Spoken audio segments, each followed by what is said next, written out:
To me, the N64 has always reigned supreme as the greatest video game console of all time. Second place of greatest system ever is the Sega Dreamcast or the Nintendo GameCube. But anyway, this is my special tribute video to 30 years of the Nintendo 64. I'm going to talk about something special and significant that happened every single year since the debut of the N64. So without further ado, let's get started. 1995, the Ultra 64 with original logo and colors, and beta versions of future classics. It looked very different, didn't it? And I loved that title, Ultra 64. This is where we saw the beta for Mario 64 and Ocarina of Time, other things like that. So it was supposed to be released in 1995, and it would have been really awesome if it was. But anyway, next, 1996, Nintendo 64 is released. Launches with Super Mario 64. 1997, the N64 Rumble Pack is released. The first Rumble for a game controller. With Star Fox 64, it was bundled with that classic N64 game. They really innovated video games with the Rumble Pack, and it made Star Fox 64 all that more special. 1998 arrives. Banjo-Kazooie is released as a contender for the greatest platformer ever created. The Bear and Bird reigned supreme in 1998. 1999, Super Smash Bros. Is released, bringing together all the Nintendo characters together for the very first time. Still a major classic with sequels to this very day. 2000, the year 2000, Pokemon Stadium is released, expanding the Pokemon universe and shows the N64 is still alive. One of the greatest N64 titles. So many hours and memories of fun. Years of classic fun. 2001, Paper Mario is released. One of the most creative and best N64 games. And to this day, Paper Mario 64 is still my favorite Paper Mario game. The memories it gave me is just so special.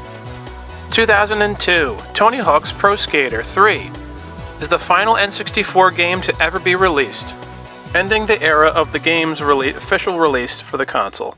2003, the IQ Player is released, a plug-and-play N64 from China. Amazing design and fascinating history piece. Only 14 games came out for the IQ. I love the IQ Player. Hopefully one day I'll own one. I think it's fascinating and I just love that design.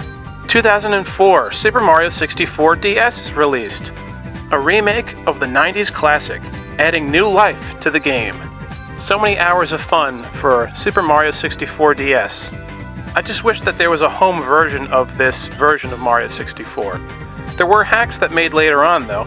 2005, the N64 LodgeNet controller was in hotels, which let you play N64 classics for 1 hour for a fee, which lasted until 2009.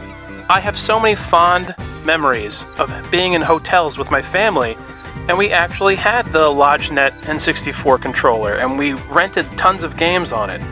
Such happy memories with the air conditioning and everything. I loved that. 2006, Nintendo Wii is released, which made lots of N64 games available in the shop. Lots of memories there. N64 was still alive in 2006. 2007, Diddy Kong Racing DS is released, bringing back the classic from the N64 library in a new and different way. 2008, Project 64 is founded, which helps preserve N64 classics through emulation and archiving. Special stuff. 2009, Nintendo announces the final sales numbers of the console. 32 million overall, 5 million in Japan, and 6 million in other regions.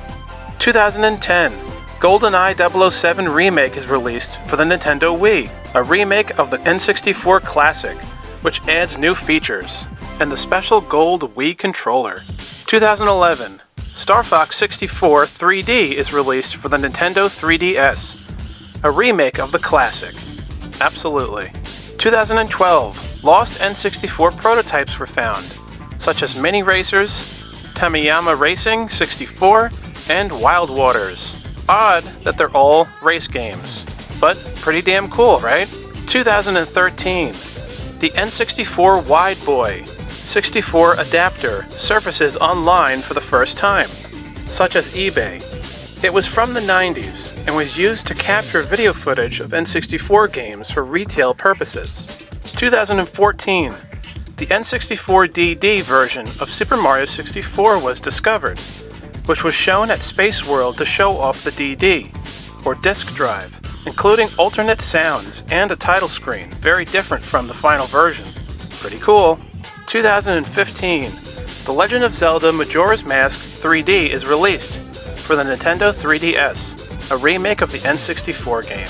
2016, the N64 IQ Player's download and network services officially discontinued. I honestly had no idea they were still running all these years after the 2000s. Wow. Seriously. 2017, millions of dedicated N64 fans speculated about a release of an N64 Classic Mini. Since NES and SNES Mini happened in 2016 and 2017, there still is no N64 Mini. Holy shit. 2018, a Kickstarter was founded for 40 Winks to be ported to the N64, which found funding within hours. 40 Winks came out for the PS1 back in the day, but was originally only supposed to be an N64 game, and now it is. I have so many fond memories of playing 40 Winks on the PS1 back in the 90s, by the way. So this is just an amazing thing that this actually happened. 2019, a very special year because Banjo-Kazooie were added to Super Smash Bros. Ultimate, the return of the greatest N64 icons. 2020, Ella's real mystery is solved. Super Mario 64 leak showed assets such as Luigi and etc., enemies, worlds, texts, and dates connect based on the stone statue on the back of Peach's castle. It was one of the most amazing discoveries in the history of the N64 in the year 2020. 2021, Nintendo Direct Store Plus Expansion Pack is released for the Switch to play way more N64 classic games, which name is inspired from the N64 Expansion Pack of the 1990s. 2022, Banjo-Kazooie and Kirby 64 and other major N64 classics were released for the Switch. 2023, Rare co-founder Tim Stamper posted a video on Twitter of the development cart of 12 Tales Conquer 64, showing that the prototype still exists, with video footage of the game playing. This just blew my mind in 2023.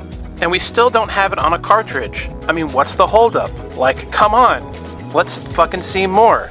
It's the game I always wanted to play when I was a kid, instead of that stupid Bad Fur Day shit.